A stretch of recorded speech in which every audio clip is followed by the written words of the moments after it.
Welcome to FRK 321, and today we're looking at hedging, lecture number 2.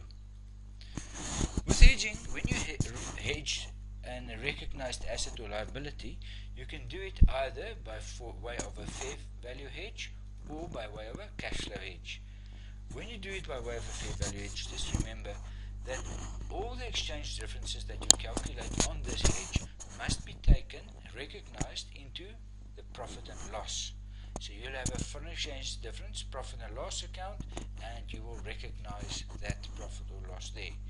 With a cash flow hedge, you will recognize the exchange differences in the cash flow hedge reserve account via the other comprehensive income.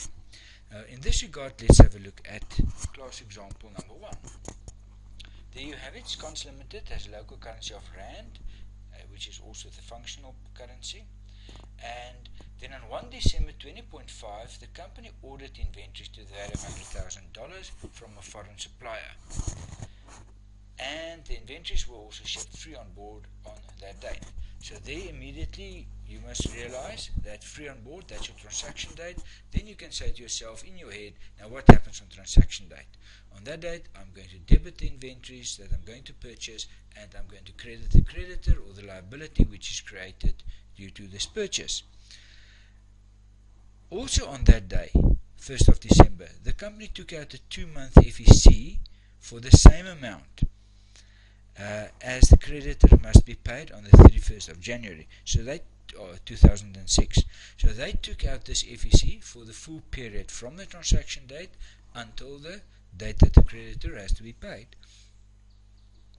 There you've got your additional information relating to your spot rates on the different days, as well as your forward rate for your FEC contract. The company, just information which is also pertinent, the company chose to apply hedge accounting, and then they designated the FEC as a hedging instrument, and the foreign exchange risk component of the creditor arose as a result of the transaction as the hedged item, and all hedging criteria have been met. The company has a 31 December year end. Ignore tax implications. Then you have the required part. Give us the journals including cash transactions in terms of A fair value hedge, and B, a cash flow hedge. What is always important? What comes to mind first? What must you do first? You must draw up your timeline. So let's look at your timeline. 1st of December, 31st of December, and 31 January 20.6. 1st of December, as you saw in the question, is your free on board date, your transaction date. Then the end of December is your year end. So that's represented. And remember, what we will represent by timeline now is 2 items. Because you've got the hedged item, which is your creditor, we will represent that, and we will fair value that creditor at every reporting period. And then secondly, we will also do the same with a hedging instrument. So let's first look at the creditor. There you've got the exchange rate, 7 Rand at the date of transaction, at year end 7 Rand 10, and then payment date 7 Rand 16.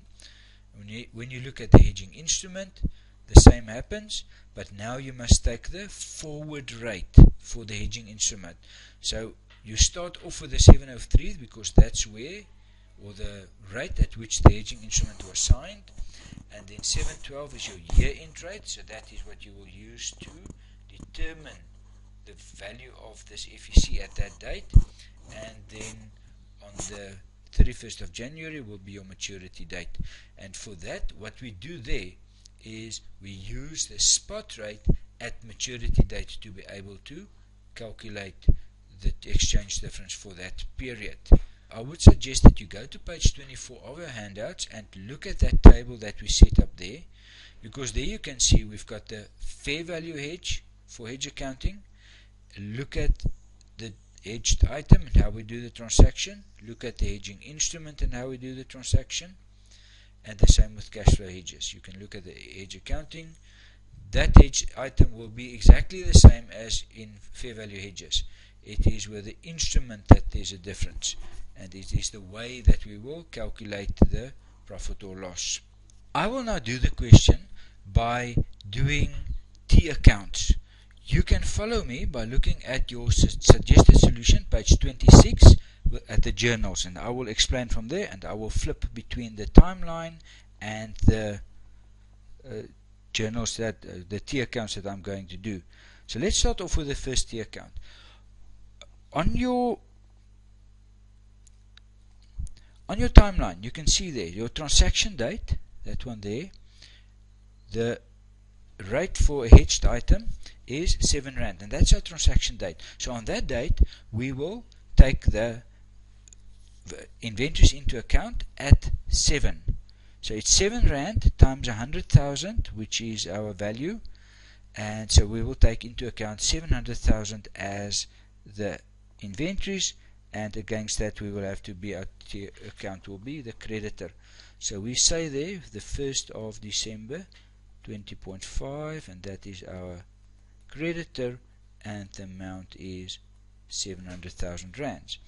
And on the creditor, we will say there the 1st of December 20.5, we purchased inventories, and the value is 700,000 rands. Our next step would be to value the hedging instrument at that date as well. But since we took out the hedging instrument on the 1st of December, there's no transaction there yet. It is only the contract that you took out. Your first reporting period for the hedging instrument would be your year end. So you will then value that. So let's now move on to the year end, 31st of December.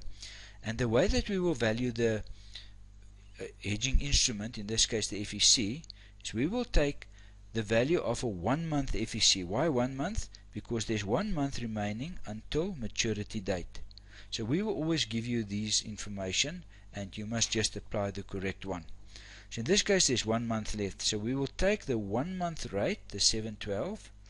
We will minus from that the previous rate or the previous reporting period, and that difference will be calculated as our FEC asset.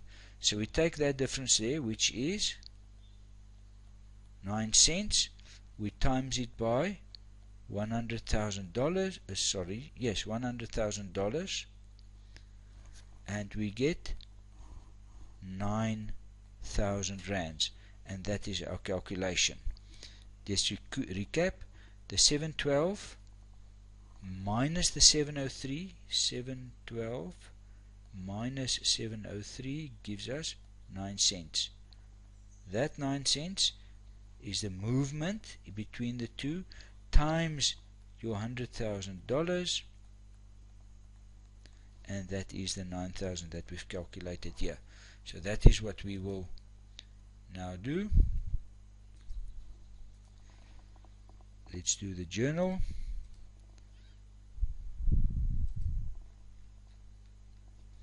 So there you will say, and in this case, because the movement was against us, we took out the FEC, and the FEC is now hedging, and for that reason we actually made a profit on this FEC.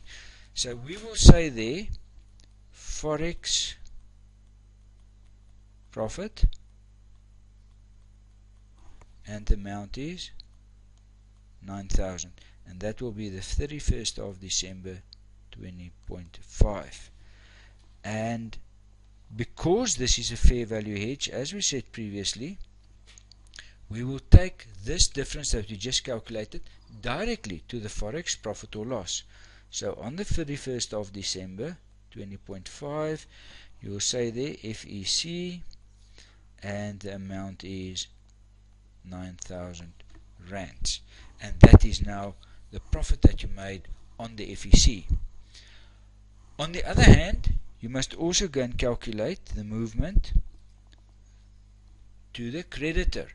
Now the creditor was stated in our books as 7 rands, and now at year end our creditor will be stated at 7 rand 10. So the difference between those two, 7 rand 10 and 7 rands, gives us a difference of 10 cents. Times that by our 100,000 and we get an 10,000 Rand answer. Now, is this a profit or a loss? The way I look at it, there was an increase in our exchange rate, so we are going to pay more for this creditor, and for that reason we are going to make a loss on the creditor. So in this instance there's a loss of 10,000, which we will now go and put in our books. The creditor value increased, so you will say there Forex, let's just delete that.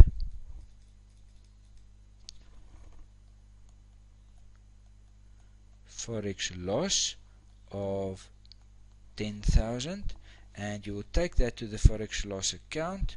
It can be the same account. This account can be debits and credits, and there you will say creditor on the 31st of December 20.5, and you will have there 10,000 rands, and that will now be your entry at the end of 31 December 20.5. At this point, let us recap, and let me explain why I say that the hedging instrument is making a profit in this case. First of all, you must remember, in South Africa we are not really allowed to trade with FECs, which is in a foreign currency. But let us just go from that point of view. Then what would have happened? You would have purchased a 2-month FEC for 7 Rand and 3 cent. Now if you want to value this FEC on the year end, you will have to go and look at what is a 1-month FEC worth, and the bank will tell you, if you want to take out a 1-month FEC, that will cost you 7 Rand and 12 cent. So that means that you've saved the difference. Or if you were to sell that FEC, you would then sell it at 7 Rand 12, meaning you purchase it at 703, you're selling it at 712, so therefore you will make a 9 cents profit, times it is taken out at $100,000, so you'll make 9 cents times 100,000, so you will actually make a profit of 9,000 Rand if you were to sell that FEC at that date. And for that reason is why we now say you made a profit on this FEC at that date.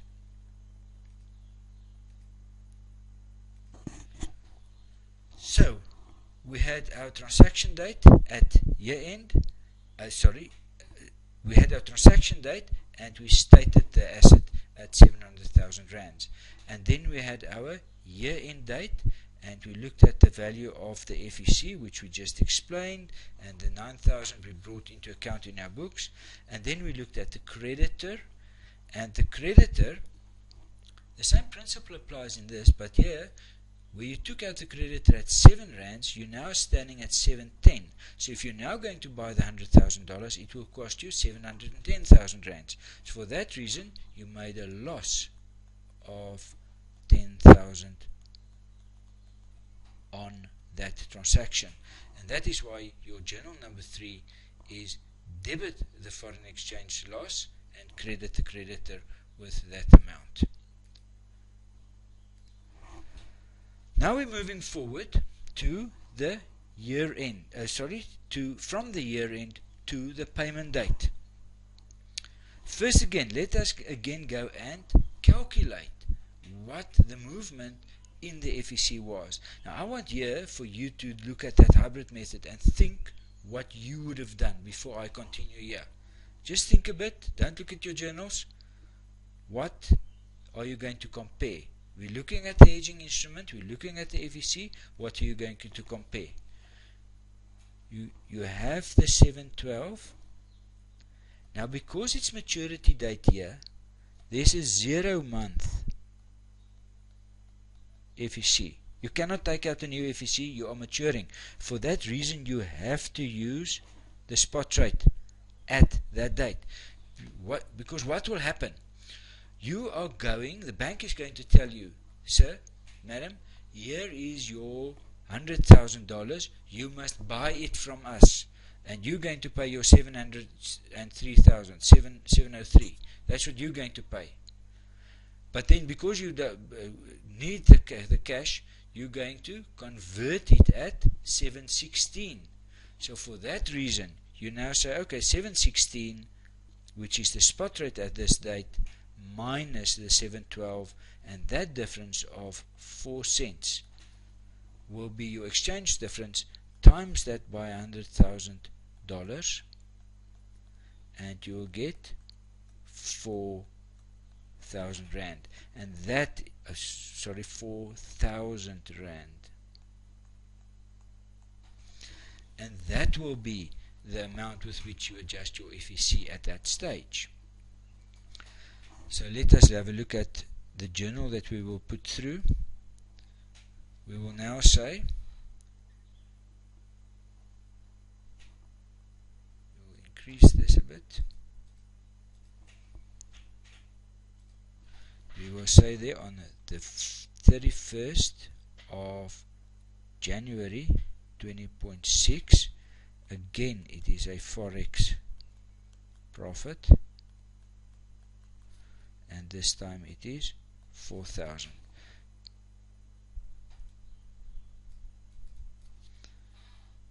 If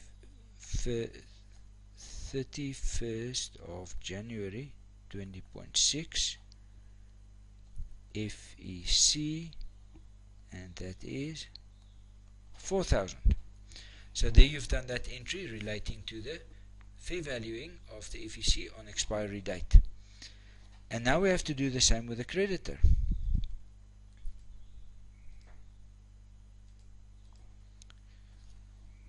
We've been at the year end, we're now going to 31 January when you have to pay the creditor, and now the rate has moved from 710 to 716. So that difference there is a 6 cents difference. Again an increase, and therefore again you have a loss on the creditor. Now times that by 100,000 and you'll get 6,000 rands for the creditor. So on the Forex profit and loss account, you'll say there 31 January 20.6, again creditor, and that will be 6,000 rands.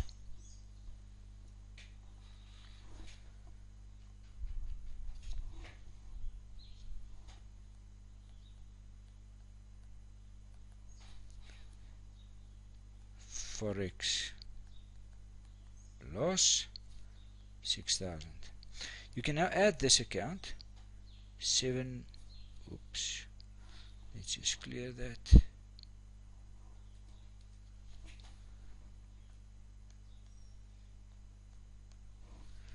$716,000. That is now what you owe the creditor according to our calculations. Let's go and confirm that. Our rate 716.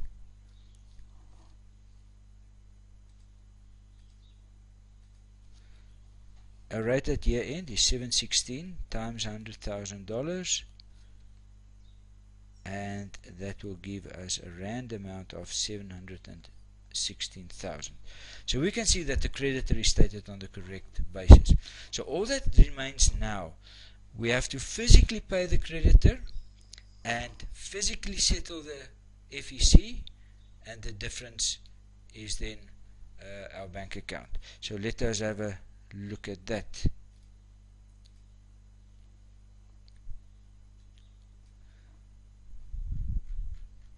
Our FEC is standing at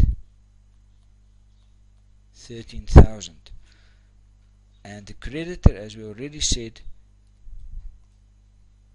is standing at 17. So you will say there bank, and you'll take out the creditor. It's actually bank and FEC, because that is a combined journal that we're making. Now this creditor is out of your book, the debtor. Look at your journal number 6. That is the debit entry of that journal number 6, where we debit the creditor with the 716,000.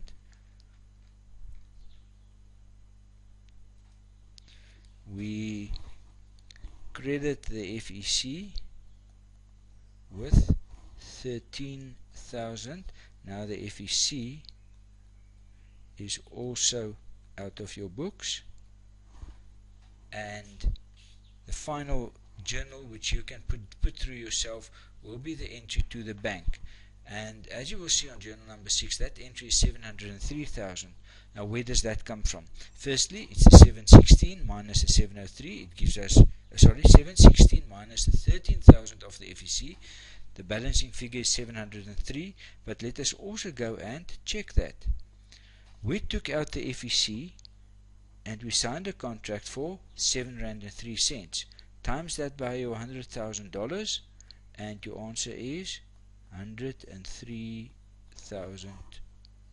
703,000 rands. And there you've got it.